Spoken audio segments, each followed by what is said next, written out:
Good morning. Morning మ్యాగజైన్కి స్వాగతం. ప్రముఖ దినపత్రికలు వస్తున్న వార్తలు వెనక్కి జరుగుతున్న పరిణామాలు చూద్దాం. ఈనాడు చూస్తే 2027 మార్చి కల్లా పోలవరం తొలి దశలో 119 టీఎంసీలు నీళ్ల నిలబెడతాం. ముఖ్యమంత్రి చంద్రబాబు వెల్లడి. ప్రాజెక్టు నిర్మాణ పనులు పరిశీలించిన సీఎం. ఐకానిక్ బ్రిడ్జి నిర్మాణానికి టెండర్లు పిలవాలని ఆదేశం. 2027 మార్చి నెలాఖరు వరకు పోలవరం ప్రాజెక్టు నిర్మాణం పూర్తి చేస్తామని ముఖ్యమంత్రి చంద్రబాబు ప్రకటించారు. తొలి దశలో 119 టీఎంసీల నీటిని నిల్వ చేసి కుడి ఎడమ కాలువలకు గ్రావిటీ ద్వారా అందిస్తామని వెల్లడించారు. పోలవరం కుడి కాలువ నిర్మాణం దాదాపు పూర్తయిందని, ఎడమ కాలువ పనులు ఏడాది మార్చి నెలాఖరుకు పూర్తి చేస్తామన్నారు. తొలి దశ పునరావాసం కింద 38,060 నిర్వాసిత కుటుంబాలకు ప్యాకేజ్ ఇచ్చి కాలనీలు నిర్మించి తరలించాల్సి ఉందని, ఏడాది చివరి నాటికి అది పూర్తి చేస్తామని చెప్పారు. పోలవరం ప్రాజెక్టును బుధవారం ముఖ్యమంత్రి సందర్శించారు. నిర్మాణ పనులను అమూలాగ్రం పరిశీలించారు. అనంతరం పోలవరం జలవనరుల శాఖ పునరావాస అధికారులతో పాటు జిల్లా కలెక్టర్లు, ఎమ్మెల్యేలు, కొందరు మంత్రులతోనూ సమావేశంలోనూ తర్వాత విలేకరులతోనూ సీఎం మాట్లాడారన్నటువంటి వార్తని హైలైట్ చేశారు. అప్పట్లో 400 కోట్లు పెట్టి నిర్మించిన డయాఫ్రమ్ వాళ్ళు ధ్వంసమూడతో దాన్ని పక్కన పెట్టి మరొక 1000 కోట్ల రూపాయలతో చేస్తున్నాం అన్నటువంటి. ఓవరాల్గా పత్రికల యొక్క ఒక నీచమైనటువంటి జర్నలిజానికి సాక్ష్యం ఇది. అప్పట్లో ఇదే మాట జగన్మోహన్ రెడ్డి ఫస్ట్ ఫేజు అన్నటువంటి పదం వాడితే అది తప్పు అన్నారు. సెకండ్ ఫేజు అనేది ఎవరిచ్చారు, అసలు అక్కడతో కమిట్ అయిపోయాడు మోడీకి అని. ఇప్పుడు వచ్చేటప్పటికి అసలు నోరు మెదపరు అనమాట. అసలు ఇప్పుడు కేంద్ర ప్రభుత్వం ఇస్తోంది ఇంతవరకు మాత్రమే, మిగతాది ఇవ్వదు. అప్పుడు ప్రాజెక్టు ఎట్లా నడుస్తుంది? గ్రావిటీ ద్వారా. అంటే ఇంకేముంది అసలు ప్రాజెక్టు ఉపయోగమే ఉంది? గ్రావిటీ ద్వారా నీళ్ళంటే ఎత్తిపోసుకునేటటువంటి దానికి ఈ గ్రావిటీ సిస్టమ్కితో జరిగేటప్పుడు ఇంకేముంది? ఇప్పుడు ప్రకాశం బ్యారేజ్ దగ్గరికి నీళ్ళు వచ్చినాయి అంటే కాలువ గేట్లు తెరిస్తే వెళ్ళిపోతాయి వాటర్. ఆ టైపులో ఉండాలి తప్పించి ఇట్లా దీనివలన ప్రయోజనం ఏముంటుంది అంటే ఉట్టి ఒక రిజర్వాయర్ లాగా మిగులుతుంది పులిచింతల తరహాలో. అప్పుడు దీనివల్ల ప్రయోజనం ఏ మేరకు ఉంటుంది? 30,000 కోట్లు పోసి మనం చేస్తుండేది ఏంటిది? ఇది ఆలోచించుకోదగినటువంటి అంశం. లేకపోతే ఉత్తర అట్లాంటిక్ ఉద్రిక్తం అన్నటువంటి వార్తని ఇక్కడ ప్రధానంగా హైలైట్ చేశారు. ఉత్తర అట్లాంటిక్ మహాసముద్రంలో తీవ్ర ఉద్రిక్తత నెలకొంది. రష్యా జెండాతో వెళ్తున్న వెనిజులా చమురు నౌకతో పాటు మరో నౌకను అమెరికా బుధవారం సీజ్ చేయడంతో కలకలం రేగింది. దీనికి బ్రిటన్ సహకరించడం అగ్నికి ఆజ్యం పోసినట్టయింది. ఈ నౌకలపై ఆంక్షలు కొనసాగుతున్నాయి. అమెరికా చర్యపై రష్యా ఘాటుగానే స్పందించినట్టు సమాచారం. ఈ నౌకకు రక్షణగా ఒక జలాంతర్గామితో పాటు మరికొన్ని రక్షణ నౌకలు పంపేందుకు సిద్ధమైనట్టు తెలుస్తోంది. అమెరికా ఆధీనంలోకి తీసుకున్న రష్యా జెండాతో వెళ్తున్న నౌక పేరు మ్యారినెరా, పాత పేరు బెల్లా 1. గుయానా జెండా ఉండే ఈ నౌకకు ఇటీవలే రష్యా జెండాను అమర్చారు. అయినా ఐస్లాండ్ దక్షిణ తీరానికి 190 మైళ్ళ దూరంలో అమెరికా దక్షిణ కమాండ్, యూరోపియన్ కమాండ్ దీన్ని స్వాధీనం చేసుకుని దీంతోపాటు ఏ దేశపు జెండా లేని మరో నౌక సోఫియాని సీజ్ చేసే మ్యారినెరాపై హెలికాప్టర్ దిగుతున్న దృశ్యాలు టీవీలో ప్రసారమయ్యాయి. ఈ ఆపరేషన్కు అమెరికా, బ్రిటన్లు భారీ ఎత్తున బలగాలు, యుద్ధ విమానాలు రంగంలోకి దించడం అన్నటువంటిది కీలకమైనటువంటి పరిణామం కిందకి మారుతోంది. హెలికాప్టర్ను వినియోగించి హెలికాప్టర్ని అమెరికన్ మెరీన్లు సైనిక సిబ్బంది నౌకపై దిగి అందులోని సిబ్బందిని అదుపులో తీసుకున్నారు. దాన్ని అమెరికా దక్షిణ వైపుకు మళ్లించారు. నిజానికి ఈ నౌకకు రక్షణగా రష్యా కొన్ని రోజుల కిందట నౌకాదళాన్ని పంపినట్టు సమాచారం. అమెరికా బుధవారం దాడి చేసే సమయానికి రష్యా దళం అక్కడికి సమీపంలోనే ఉన్నట్టు సమాచారం. అయినా అమెరికా బలగాలు సమర్థంగా తమ ఆపరేషన్ పూర్తి చేశాయి. ఈ నౌకపై 2024లోనే అమెరికా ఆంక్షలు విధించింది. ఇది లెబనాన్లోని ఇరాన్ మద్దతున్న హెజ్బుల్లా మిలిటెంట్లకు ఆయుధాలను సరఫరా చేస్తుందని అప్పట్లో అమెరికా ఆరోపించింది. ఈ 2 నౌకలు రష్యా, ఇరాన్, వెనిజులా నుంచి ఆసియాలోని వినియోగ దేశాలకు చమురును సరఫరా చేస్తున్నాయి. అమెరికా అంతర్గత భద్రతా వ్యవహారాల మంత్రి క్రిస్టీ నోయం తెలిపారు. వాస్తవానికి మ్యారినెరా నౌక తొలుత బెల్లా 1 పేరుతో డిసెంబర్ 15వ తేదీన కరేబియన్ వైపు ప్రయాణించింది. అకస్మాత్తుగా అది ఉత్తరం వైపు తిరిగి ఐరోపా దిశగా ప్రయాణాన్ని ప్రారంభించింది. దీన్ని స్వాధీనం చేసుకోవడానికి అమెరికా డిసెంబర్లోనే సన్నాహాలు చేసింది. దీంతో ప్రమాదాన్ని గుర్తించి గుయానా జెండా తీసేసి రష్యా జెండాను తగిలించింది. అది వెనిజులా వైపు వెళ్తుండగా డిసెంబర్లోనే స్వాధీనం చేసుకునేందుకు అమెరికా ప్రయత్నించింది. U-28A అమెరికా ప్రత్యేక ఆపరేషన్స్ విమానాలు బుధవారం స్కాట్లాండ్లోని జాన్ ఓ గ్రోట్స్ విమానాశ్రయంలో దిగాయి. జలాంతర్గాములను వేటాడే విమానాలు, ఇంధనం నింపే KC-135 విమానాలు ఐస్లాండ్ వైపు ప్రయాణించే ఇవన్నీ నౌకను సీజ్ చేసే ఆపరేషన్లో పాల్గొన్నాయి. నౌక చుట్టూ ఉన్న పరిస్థితులపై ఆందోళన చెందుతున్నామని, పరిస్థితులు గమనిస్తున్నామని రష్యా విదేశాంగ శాఖ ప్రకటించింది. ప్రస్తుతం మా నౌక అంతర్జాతీయ జలాల్లో ప్రయాణిస్తుంది. ఉత్తర అట్లాంటిక్లో అది ఉంది. దానికి రష్యా ఫెడరేషన్ జెండా ఉంది. అంతర్జాతీయ నౌకాయాన చట్ట నిబంధనలన్నీ పాటిస్తోందని వివరించింది. సీజ్ చేసిన వెంటనే రష్యా రవాణా శాఖ ఒక ప్రకటన విడుదల చేసింది. 1982 నాటి ఐక్యరాజ్య సమితి కన్వెన్షన్లో చేసిన సముద్ర చట్ట ప్రకారం మరో దేశానికి చెందిన నౌకను సీజ్ చేసే అధికారం ఏ దేశానికి లేదని స్పష్టం చేసింది. నౌకలోని ఇబ్బంది పెట్టద్దని డిమాండ్ చేసింది. వాళ్ళ హక్కుల్ని కాపాడాలని కోరింది. అమెరికాకు 4,000 కిలోమీటర్ల దూరంలో నౌక ప్రయాణిస్తోందని, గత కొన్ని రోజులుగా అమెరికా తీర ప్రాంత రక్షణ దళం దీన్ని అనుసరిస్తోందని రష్యా పేర్కొంది. రష్యా జెండాతో వెళ్తున్న వెనిజులా నౌకను సీజ్ చేయడంలో అమెరికాకు సహకరించామని బ్రిటన్ వెల్లడించింది. యూకే సైనిక దళాలు ముందస్తు ప్రణాళిక సాయాన్ని అందించాయి. ఐస్లాండ్, గ్రీన్లాండ్ మధ్య మ్యారినేరా నౌకను అడ్డుకోవడానికి సహకరించాం అని బ్రిటన్ తెలిపింది. అమెరికా విజయవంతంగా నౌకను సీజ్ చేయడానికి మద్దతు ఇవ్వడంలో మా పరిధానాన్ని నిరూపించుకున్నాం. ఇది ఆంక్షలపై అంతర్జాతీయ ప్రయత్నాలకు మచ్చు తునకని రక్షణ మంత్రి జాన్ హీలే వివరించారు. ఈ నౌక ద్వారా రష్యా, ఇరాన్ సంయుక్తంగా ఆంక్షలను తోసిరాజని ఉగ్రవాదాన్ని ప్రోత్సహిస్తున్నాయని తెలిపారన్నటువంటి వార్తని ప్రధానంగా హైలైట్ చేశారు. లేకపోతే రెండో దశ భూ సమీకరణకు రైతులకి 1.5 లక్షల రుణమాఫీ అప్పటికప్పుడే సీఎంతో మాట్లాడి ప్రకటన. కౌలు పెంపునికి సీఎం అంగీకారం, సూత్రప్రాయంగా అంగీకారం. భూ సమీకరణ సభలో మంత్రి నారాయణ అమరావతి విస్తరణకు రెండో దశ భూ సమీకరణకు భూములు ఇస్తున్న రైతులకు 1.5 లక్షల వరకు రుణమాఫీ చేస్తామని మంత్రి నారాయణ ప్రకటించారు. కౌలు పెంపునికి సీఎం ప్రాథమికంగా ఆమోదం తెలిపారన్నారు. గ్రామ సభ జరుగుతున్నప్పుడు ఎమ్మెల్యే శ్రవణ్ కుమార్ రైతు రుణమాఫీ, కౌలు పెంపు విషయం ప్రస్తావించగా మంత్రి నారాయణ అప్పటికప్పుడే సీఎంతో మాట్లాడి నిర్ణయాలను సభలో ప్రకటించారు. రెండో విడత భూ సమీకరణ గుంటూరు జిల్లా తుళ్లూరు మండలం వడ్లమాన్లో మంత్రి నారాయణ ఎమ్మెల్యే శ్రవణ్ కుమార్తో కలిసి రైతుల నుంచి అంగీకార పత్రాలను తీసుకుని బుధవారం లాంఛనంగా ప్రారంభించారు. అంతకుముందు భూ సమీకరణ కాంపిటెంట్ అథారిటీ యూనిట్ కార్యాలయాన్ని మంత్రి ప్రారంభించారు. గ్రామస్తుల సమావేశంలో నారాయణ మాట్లాడుతూ మొత్తం 7 గ్రామాల రైతుల నుంచి 16,666.57 ఎకరాలు సమీకరిస్తున్నామని తెలిపారు. రాజధాని గ్రామాల్లో ఇప్పటికే డిపిఆర్లు తయారు చేసి మౌలిక వస్తువుల కల్పన పనులు చేపట్టామని, 6 నెలల్లోనే పనులు పూర్తవుతాయన్నారు. ఇప్పుడు భూ సమీకరణ చేస్తున్న గ్రామాల్లోని డిపిఆర్లు తయారు చేసి ఎమ్మెల్యే స్థానికులతో చర్చించి మార్పులు సూచిస్తే వాటికి అనుగుణంగా మార్పులు చేసి పనులు చేపడతామన్నారు. జనవరి 6 వరకు ఉన్న రైతులకు ఉన్న రుణాలను పరిగణలోకి తీసుకుని కుటుంబానికి 1,50,000 దాకా రుణమాఫీ చేస్తామన్నారు. కౌలు పెంపునికి సీఎం సూత్రప్రాయంగా అంగీకరించారని, పెట్టుబడి ఖర్చులు, దిగుబడులను పరిగణలోకి తీసుకుని సీఎం నిర్ణయం మేరకు పెంపు ప్రకటిస్తామన్నారు.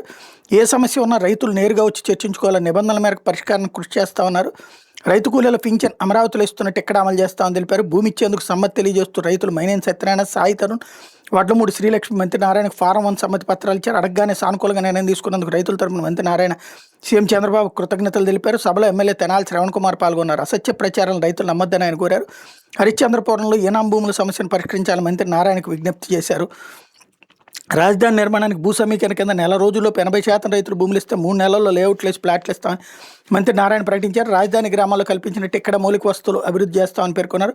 బుధవారం పల్నాడు జిల్లా ఎండ్రాయిలో జరిగిన సమావేశంలో తొలి రోజు 290 ఎకరాల రైతులు భూ సమీకరణ కింద ఇచ్చారు. ఈ సందర్భంగా మంత్రి నారాయణ మాట్లాడుతూ రైతులు భూములు ఇస్తే 6 నెలల్లోనే క్రీడా మైదానం పనులు ప్రారంభిస్తే ఏడాది అధిక వర్షాల పనుల వల్ల పనులకు ఆటంకం ఏర్పడింది. డిసెంబర్ నుంచి పనులు వేగంగా జరుగుతున్నాయి. కొన్ని ప్రభుత్వ భవనాలు, రహదారులు త్వరలోనే పూర్తి కాబోతున్నాయని చెప్పారు. పెదకూరపాడు నియోజకవర్గంలో వైకుంఠపురం పక్కనే ఉన్న అమరావతిని రాజధాని ప్రాంతాల్లో కలిపేయాలని పెదకూరపాడు ఎమ్మెల్యే భాష్యం ప్రవీణ్ కోరారు. పంచరామైన అమరావతిని రాజధాని అమరావతిలో కల్పిస్తే రాజధానికి పెట్టిన పేరు కూడా కలిసిపోతుందన్నారు. వారం రోజుల్లో 1000 ఎకరాలు ఇప్పించే బాధ్యత తాను తీసుకుంటానన్నారు. అనంతరం ఎండ్రాయిలో యూనిట్ కార్యాలయాన్ని ప్రారంభించారు. సమావేశంలో సిఆర్డీఏ కమిషనర్ కన్నబాబు, అదనపు కమిషనర్ భార్గవ తేజ, పల్నాడు జిల్లా కలెక్టర్ కృతికా శుక్లా తదితరులు పాల్గొన్నారన్నటువంటి వార్తని హైలైట్ చేశారు. లేకపోతే సభకు రాకుండానే సంతకాలు చేశారా, వైకాపా ఎమ్మెల్యేలు అసెంబ్లీ సమావేశాలకు హాజరు కాకుండా బయట రిజిస్టర్లో సంతకాలు చేసి వెళ్ళిపోయినట్టుగా శాసనసభ నైతిక విలువల కమిటీ గుర్తించింది. అటెండెన్స్ రిజిస్టర్, ఎమ్మెల్యేల వేతనాలు, బత్యాల చెల్లింపు రికార్డులను తెప్పించుకుని పరిశీలించిన కమిటీ వాటిలో గుర్తించిన అంశాలపై సమీక్షించింది. కమిటీ చైర్మన్ మండల బుద్ధప్రసాద్ అధ్యక్షతన బుధవారం జరిగిన ఈ సమావేశంలో సభ్యులు Jyothula Nehru, Muppidi Venkateswararao, assembly secretary general Suryadevara Prasanna Kumar పాల్గొన్నారన్నటువంటి వార్తను హైలైట్ చేశారు. ఇందులో పెద్దిరెడ్డి రామచంద్రారెడ్డి, పెద్దిరెడ్డి ద్వారకానాథ్ రెడ్డి, బూచేపల్లి శివప్రసాద్ రెడ్డి, తాటిపల్లి చంద్రశేఖర్, వై బాలనాగిరెడ్డి, దాసరి సుధా, బి విరూపాక్షి, మత్స్యరాజ విశ్వేశ్వరరాజు, రేగం మత్స్యలింగం, ఆకేపాటి అమర్నాథ్ రెడ్డి వీళ్ళందరూ సభకి 1-2 రోజులు వచ్చినట్టుగా రికార్డులో సంతకాలు పెట్టారన్నటువంటి వార్తని హైలైట్ చేశారు. అయితే 12 నుంచి బస్సులు నిలిపేస్తాం. ఆర్టీసీ అద్దె బస్సుల యజమానుల సంఘం నిర్ణయం. స్త్రీ శక్తిలతో అదనపు భారం, ఆ మేరకు చెల్లింపులు చేయాలని కొన్నాళ్ళుగా అభ్యర్థన. ఆర్టీసీలోని అద్దె బస్సుల యజమానులు సమ్మె చేపట్టబోతున్నారు. ఈ నెల 12 నుంచి రాష్ట్ర వ్యాప్తంగా బస్సులు ఆపేయాలని నిర్ణయించారు. ఈ మేరకు గురువారం ఆర్టీసీ ఎండీకి సమ్మె నోటీసు ఇవ్వనున్నారు. గత ఏడాది ఆగస్టు 15 నుంచి స్త్రీ శక్తి పథకం అమల్లోకి వచ్చాక బస్సుల నిర్వహణ వ్యయం పెరిగిందని అద్దె బస్సుల యజమానులు చెబుతున్నారు. ఆ మేరకు ఒక్కో బస్సుకు నెలకు 15,000 నుంచి 20,000 అదనంగా చెల్లించాలి కొన్నాళ్ళుగా ఆర్టీసీ అధికారులు కోరుతున్నారు. విషయం మీద ఆర్టీసీ యాజమాన్యం మంగళవారం రాత్రి సంబంధిత ప్రతినిధులతో చర్చించింది. ఒక్కో బస్సుకు నెలకు 5,200 చొప్పించేలా బుధవారం సర్క్యులర్ జారీ చేసింది. దీనిపై అద్దె బస్సుల యజమానుల సంఘం తీవ్ర అసంతృప్తి వ్యక్తం చేసింది. ఎంత పెంచుతున్నారు విషయాన్ని చెప్పకుండా సర్క్యులర్ జారీ చేశారని సంఘ నేతలు ఆరోపిస్తున్నారు. సమ్మెకు వెళ్లాలని నిర్ణయించుకున్నట్టు తెలిపారు. 2,419 బస్సులు నిలిచిపోతే ఆర్టీసీలు 2,700 అద్దె బస్సులు ఉన్నాయి. వీటిలో స్త్రీ శక్తి పథకం అమలవుతున్న Palle Velugu, ultra Palle Velugu, express, city ordinary, metro express బస్సులు 2,419 ఉన్నాయి. సమ్మెకి వెళ్తే ఇవన్నీ ఈ నెల 12 నుంచి నిలిచిపోబోతున్నాయి. సంక్రాంతి సీజన్లో ఇన్ని బస్సులు నిలిచిపోతే తీవ్ర ప్రభావం పడబోతుంది. ఇక్కడే డ్రామా ఏంటంటే ప్రత్యేకించి స్త్రీ శక్తి కోసం అని చెప్పేసి వీళ్ళకి భారం పడేది ఏంది? రెగ్యులర్గా నడిపే బస్సులోనే ఎక్కువ మంది మహిళలు వచ్చి కూర్చుంటారు. వీళ్ళకి పోయేది ఏముంది బస్సుకి అంటే? ఇది ఒక నాటకం ఆడుతున్నారనమాట. ఈ నాటకానికి ప్రభుత్వంలో ఉన్న పెద్దల సహకారం ఏదో ఉన్నట్టు కనబడుతుంది. లేకపోతే సాక్షి, సీమ ఎత్తిపోతలపై శాపనార్థాలు, సరైన అనుమతులు లేకుండా రాయలసీమ లిఫ్ట్ ప్రారంభించారని చంద్రబాబు అక్కసు. తెలంగాణ సీఎం రేవంత్ రెడ్డి వ్యాఖ్యలను కనీసం ఖండించని బాబు. ఏకాంత భేటీలో ఇద్దరి మధ్య ఏం ఒప్పందం కుదిరిందో చెప్పకుండా గద్దింపు. శ్రీశైలంలో 841 అడుగులకు దిగువన నీటిని వాడుకోవడానికి సీఎం ఎత్తిపోతలు చేపట్టారంటూ నిష్ఠూరం. సీఎంకు మేలు జరిగితే బాబుకు వచ్చిన నష్టం ఏంటని రైతుల ప్రశ్న. 881 అడుగుల కంటే ఎత్తులో శ్రీశైలం నీళ్లు నిల్వ ఉన్నప్పుడే పోతిరెడ్డిపాడు హెడ్ రెగ్యులేటర్ ద్వారా 44,000 క్యూసెక్కులు తరలించే అవకాశం. 800 నుంచి 841 అడుగుల్లోపే వచ్చిన నీటిని వచ్చినట్టుగా శ్రీశైలం నుండి రోజుకి 7 టీఎంసీలు తోడేస్తున్న తెలంగాణ. అలాంటప్పుడు శ్రీశైలం నీటి మట్ట 851 అడుగులకు చేరేది ఎప్పుడు? పోతిరెడ్డిపాడు హెడ్ రెగ్యులేటర్కి ఎప్పుడు నీళ్లు రావాలి? వర్షాభావ సంవత్సరాలు మరింత ఘోరం. అందుకే మనకు హక్కుగా దక్కిన వాటా జలాలను వాడుకోవడానికి రాయలసీమ ఎత్తిపోతలు చేపట్టిన వైఎస్ జగన్. అది పూర్తయితే జగన్కు మంచి పేరు వస్తుందని కక్షతో దాన్ని ఆపేసింది చంద్రబాబు సర్కార్. రాష్ట్రంలో 90% ప్రాజెక్టులు తానే నిర్మించానంటూ బాబు బడాయి మాటలు. గండికోట, బ్రహ్మన్ సాగర్లో పూర్తి స్థాయిలో తానే నీటి నిల్వ చేశాడు పచ్చబద్దాలు. జలయజ్ఞంలో 83 ప్రాజెక్టులు చేపట్టిన వాటిలో 44 ప్రాజెక్టులు పూర్తి చేసి జాతికి అంకితం చేసింది వైఎస్ఆర్ఏ. అందులో నెల్లూరు, సంగం, గాలేరు నగరి, వెలుగొండలను జాతికి అంకితం చేసింది వైఎస్ జగనే. 4 సార్లు అధికారంలో ఉన్న చంద్రబాబు ఒక్కటంటే ఒక్క ప్రాజెక్టుకి డిజైన్ నిర్మాణం పూర్తి చేసిన దాఖలాలు లేవంటూ ఇంజనీర్లు అన్నటువంటిది హైలైట్ చేశారు. అయితే రాయలసీమకు వెన్నుపోటే అంటూ రాయలసీమ లిఫ్ట్ స్కీమ్ అనవసరం అనడం దారుణం. సీమకు నీరు రాకుండా అడ్డుపడిన చంద్రబాబు రాయలసీమ ద్రోహే. చంద్రబాబు ప్రభుత్వంలో ఒక్క ప్రాజెక్టు పనులు జరగలేదు. వైఎస్ఆర్సీపీ రాష్ట్ర ప్రధాన కార్యదర్శి ఎస్వి సతీష్ కుమార్ రెడ్డి ధ్వజం అన్నటువంటిది హైలైట్ చేశారు. అయితే ఫీజు బకాయిలు ఇవ్వండి మహాప్రభు. 6,300 కోట్లు పెండింగ్. ఫీజు రియంబర్స్మెంట్ డబ్బు రాక అవస్థలు పడుతున్నాం. ఈ నెల వచ్చే నెల అంటూ మాటలు దాటవేత ఇంకెన్నాళ్ళు. కనీసం పండగ ఉద్యోగులకు జీతాలు ఇవ్వలేని దుస్థితి నెలకొంది. వడ్డీలకు అప్పులు తెచ్చి కాలేజీలు నడపలేకపోతున్నాం. ప్రభుత్వానికి డిగ్రీ ఇంజనీరింగ్ కళాశాలల అసోసియేషన్ల లేఖలు. ప్రభుత్వం ఫీజు రియంబర్స్మెంట్ బకాయిలు చెల్లించకపోవడంతో కళాశాలను నడిపే పరిస్థితి లేదని ప్రైవేట్ ఇంజనీరింగ్ డిగ్రీ కాలేజీల అసోసియేషన్లు తీవ్ర ఆందోళన వ్యక్తం చేసి కళాశాలల నిర్వహణ కోసం బ్యాంకులను తీసుకునే లోన్లలో ఓవర్ డ్రాఫ్ట్ పరిమితి కూడా దాటిపోయిందని ఆవేదన వ్యక్తం చేసి అప్పులు కట్టడానికి మళ్ళీ అప్పులు చేయడం, అప్పు బుట్టే దాడి లేకపోవడంతో విద్యాసంస్థల ఆర్థిక పరిస్థితి దిగజారిపోయిందని తెలిపాయి అన్నటువంటిది హైలైట్ చేశారు. ప్రభుత్వ మెడికల్ కాలేజీలు, ఆసుపత్రుల ప్రైవేటీకరణను రద్దు చేయండి. హైకోర్టులో ప్రజా ప్రయోజన వ్యాజ్యం దాఖలు చేసిన వైఎస్ఆర్సీపీ. ప్రైవేటీకరణ చట్టవిరుద్ధం, ప్రభుత్వ విధానాన్ని అడ్డుకోండి, ప్రభుత్వమే నిర్వహించేలా ఆదేశాలు జారీ చేయండి. స్పందించిన న్యాయస్థానం రాష్ట్ర ప్రభుత్వానికి నోటీసులు, పూర్తి వివరాలతో కౌంటర్ దాఖలు చేయాలని ఆదేశం. వైఎస్ఆర్సీపీ రాజ్యం 1 కోటి మంది ప్రజల గొంతుక. ప్రైవేటీకరణతో అంతిమంగా ప్రజలు తీవ్రంగా నష్టపోతారు. వైద్య విద్యను బాబు ప్రభుత్వం ఖరీదైనదిగా మార్చేస్తుంది. వైద్య కళాశాలలో వేలల్లో ఉన్న ఫీజులు లక్షల్లోకి వెళ్తే హైకోర్టుకు నివేదించిన సీనియర్ న్యాయవాది పొన్నవోలు సుధాకర్ రెడ్డి అన్నటువంటి వార్తని హైలైట్ చేశారు. లేకపోతే మిమ్మల్ని నమ్మి భూములు ఎలా ఇవ్వాలి? రాజధాని భూ సమీకరణపై వడ్లమాను గ్రామ సభలో రైతులు నిలదీత. గతంలో రోడ్డును పడినా పట్టించుకోలేదంటూ మంత్రి నారాయణపై ఆగ్రహం. 3 ఏళ్లలో ప్లాట్ల అభివృద్ధి చేయకపోతే మా పరిస్థితి ఏంటి? లేదంటే ఎకరాకు 5 లక్షల పరిహారం ఇస్తారా? ప్రభుత్వం నుంచి హక్కులు సాధించుకునేలా అగ్రిమెంట్ చేయండి. ఎకరాకు 60,000 రూపాయల కౌలు, రిటర్నబుల్ ప్లాట్ల సైజు పెంచాలని పట్టు అన్నటువంటిది హైలైట్ చేశారు. లేకపోతే ఇందులో కీలకమైనటువంటిది మిమ్మల్ని నమ్మి భూములు ఎలా ఇవ్వాలి? భవిష్యత్తులో మాకు అన్యాయం జరిగితే పరిస్థితి ఏంటి? మీరు హామీలు ఇచ్చి వెళ్ళిపోతారు. తర్వాత దిక్కెవరని? రాజధాని అమరావతి 2వ విడత భూ సమీకరణలో వడ్లమాను గ్రామ రైతులు మంత్రి నారాయణ, తాడికొండ ఎమ్మెల్యే శ్రవణ్ కుమార్లను నిలదీశారు. భూములు తీసుకున్న 3 ఏళ్ల అభివృద్ధి చేసేకపోతే ఎకరాకు 5 లక్షల చొప్పున ఏటా పరిహారం అందించాలని డిమాండ్ చేశారు. బుధవారం తుళ్లూరు మండలం వడ్లమాను, అమరావతి మండలం ఎండ్రాయి గ్రామాల్లో సభలు నిర్వహించారు. గతంలో ప్రభుత్వాన్ని నమ్మి 33,000 ఎకరాలు అందజేయగా తీవ్ర ఇబ్బందులు గురి చేశారు. రోడ్డును పడినా పట్టించుకోలేదు. ప్రభుత్వం చేయలేకపోతే ఏంటి అనే దానిపై సరైన జవాబు చెప్పాలని వడ్లమాలలో మంత్రి నారాయణ రైతులు ప్రశ్నించారు. రైతు ఆళ్ల బసవపూర్ణ చంద్రబాబు మాట్లాడుతూ ప్రభుత్వం మార్చి మా పరిస్థితి ఏంటి? 3 కాదు 4 ఏళ్ళు తీసుకోండి. అనుకున్న సమయంలో ప్లాట్లు అభివృద్ధి చేయకపోతే మేము కోర్టుకు వెళ్ళలేదు. ప్రభుత్వం మెడలోంచి హక్కులు సాధించుకున్న ప్రభుత్వం అగ్రిమెంట్ చేయాలని కోరారు. Land pooling competent authority unit కార్యాలయం ప్రారంభించి గ్రామస్తులతో మంత్రి నారాయణ నిర్వహించిన సమావేశంలో భూములు ఇచ్చేందుకు సమ్మతిస్తూ వడ్లమాన రైతులు మైనేని సత్యనారాయణ, సాయి తరుణ్, వడ్లమూడి శ్రీలక్ష్మిలు ఫారం 1 అందజేశారు. సీఎం సూచనతో పూలింగ్లో భూములు ఇచ్చే రైతు కుటుంబాలకు 1,50,000 రూపాయల రుణమాఫీ ప్రకటిస్తున్నారు నారాయణ ప్రకటించారన్నటువంటిది హైలైట్ చేశారు. లేకపోతే భార్య చేతిలో భర్త హతం, వివాహేతర సంబంధమే కారణం. విశాఖ జిల్లా మధురవాడలో ఘటన. ప్రియుజు మోజులో పడి సుపారీ ఇచ్చి మరీ భర్తను అంతమొందించింది ఓ ఇల్లాలు. విశాఖపట్నం జిల్లాలోని మధురవాడలో జరిగిన ఘటన వివరాలు పిఎంపాలెం పోలీసులు బుధవారం తెలిపారు. బక్కనపాలెం ఎన్టీఆర్ కాలనీకి చెందిన అల్లాడ నాగరాజు, రమ్య దంపతులు, వీళ్ళకి 2 పిల్లలు ఉన్నారు. కంచరపాలెంకి చెందిన సంజీవి వసంతరావుతో రమ్య వివాహేతర సంబంధం పెట్టుకుంది. తమకు అడ్డుస్తున్నాడని నేపథ్యంతో ఎలాగైనా భర్తను అడ్డు తొలగించుకోవాలని ప్రియుడితో కలిసి అచ్చక పథకం రచించింది. నాగరాజును చంపేందుకు వీళ్ళిద్దరూ కంచరపాలెంకి చెందిన బాలకృష్ణ ప్రవీణ్కి 50,000 ఇచ్చారు. నిందితులు వసంతరావు, బాలకృష్ణ ప్రవీణ్ పథకం ప్రకారం నవంబర్ 29 మధురవాడ మిథిలాపురి ఉడా కాలనీలో గల ఓ లాడ్జిలో నాగరాజును హత్య చేసి శవాన్ని తిమ్మాపురం వెళ్లే రోడ్లో ఉన్న బావికొండ సమీప నిర్మానుష్య ప్రాంతాలు పడేశారు. అనంతరం ఏమీ తెలియనట్టు రమ్య తన భర్త కనిపించడం లేదని డిసెంబర్ 15 పిఎంపాలెం పోలీసులు ఫిర్యాదు చేసి మిస్సింగ్ కేసు నమోదు చేయాలని, తన భర్త మద్యానికి బానిసయ్యాడని 5,000 నగదు బంగారం పట్టుకుని వారం రోజుల క్రితం ఇంటి నుండి వెళ్లిపోయాడని ఫిర్యాదులో పేర్కొంది. అనుమానం వచ్చిన పోలీసులు రమ్యను తమదైన శైలిలో విచారించగా హత్యోదంతం బయటపడింది. పథకం ప్రకారం తామే హత్య చేసినట్టు ఒప్పుకుంది. దీంతో పోలీసులు బుధవారం మృతదేహం పడేసిన ప్రాంతానికి వెళ్లి పరిశీలించారు.